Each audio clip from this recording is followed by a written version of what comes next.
In order to properly understand the data you'll be working with in Google Analytics, it's important to have a high-level overview of how the data is collected and processed before you see it in the reports. There are four main components to the Google Analytics system: the data collection, the configuration, the data processing, and reporting. We will review each of these components in detail and how they work together to generate the data you need. Let's start with collection. You can use Google Analytics to collect user interaction data from websites, mobile applications, and really any digitally connected environment that you want to track, like a kiosk or a point-of-sale system. We'll focus on the basics of website tracking first. To track a website, Google Analytics uses a small piece of JavaScript code to collect information. You must place this piece of code on every page of the website. When a user arrives at your website, this JavaScript code will begin to collect various pieces of information about how the user engages with your site. First, the JavaScript can collect information from the website itself, like the URL of the pages that the user is viewing.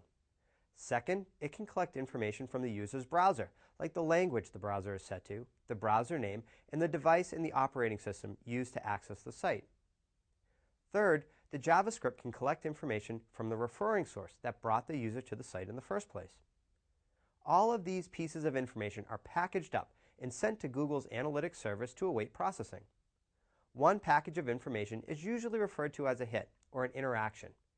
Keep in mind that every time your user visits a new page on your site, the JavaScript code will collect and send new or updated information about the user's activity. An incredible amount of data can be collected by Google Analytics just by using the standard JavaScript tracking code. But keep in mind that there are many possible customizations that will allow you to collect additional data that you may have identified during your measurement planning process. For example, if you run a loyalty program for your airline, you might want Google Analytics to keep track of your customers' frequent flyer status by collecting this information when a user logs on to your website.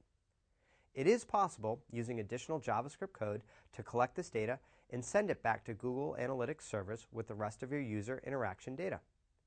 Conceptually, collecting data from mobile applications with Google Analytics is very similar to tracking websites. However, there are a few key differences in the collection process that you should be aware of. First, instead of using JavaScript code to collect data, mobile app tracking uses a different set of methods. These methods are specific to the operating system of the device. Rather than automatically capturing data on each page view, mobile app tracking collects data after each activity. You must add extra code to each activity you want to track. One unique aspect of mobile app tracking is that mobile devices are not always connected to the internet. As a result, data cannot always be sent to the collection servers in real time. To handle this situation, Google Analytics can store the hits and dispatch them to the servers when the device reconnects to the internet. Collecting data from digital environments besides websites and mobile applications requires the assistance of a knowledgeable developer. Conceptually, the collection process isn't much different from what's already been discussed. In the web tracking scenario, a hit is sent every time a user views a page tagged with Google Analytics. In the mobile app scenario, a hit is sent every time a user completes an activity that's been tagged with Google Analytics. So, to implement Google Analytics in another digital environment, you have to simply choose what type of user interaction you consider a hit for that specific environment. For example, if you wanted to track your in-store purchases, you could have your point-of-sale system send a hit every time a purchase is complete. That hit could include information like the store location, the items purchased, the purchase date, and so on. Regardless of where you're collecting data from, once the hits from a user have been collected on Google servers, the next step that occurs is data processing. You can think of processing as the transformation step that turns your raw data to something more useful. For example, during data processing, we categorize your user's devices as mobile or non-mobile.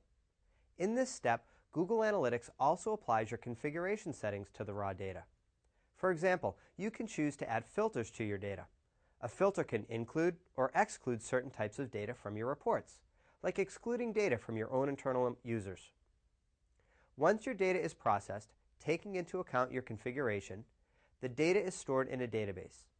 It's important to note that once the data has been processed and inserted into the database, it can't be changed. The final component of the Google Analytics platform is reporting. Typically, you will use the web interface at google.com/analytics to access your data. However, it is also possible to systematically retrieve data from your Google Analytics account using your own custom application code in the Core Reporting API.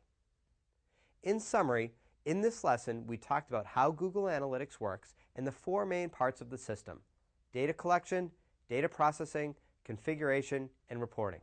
For more technical details about how Google Analytics works, check out our developer resources.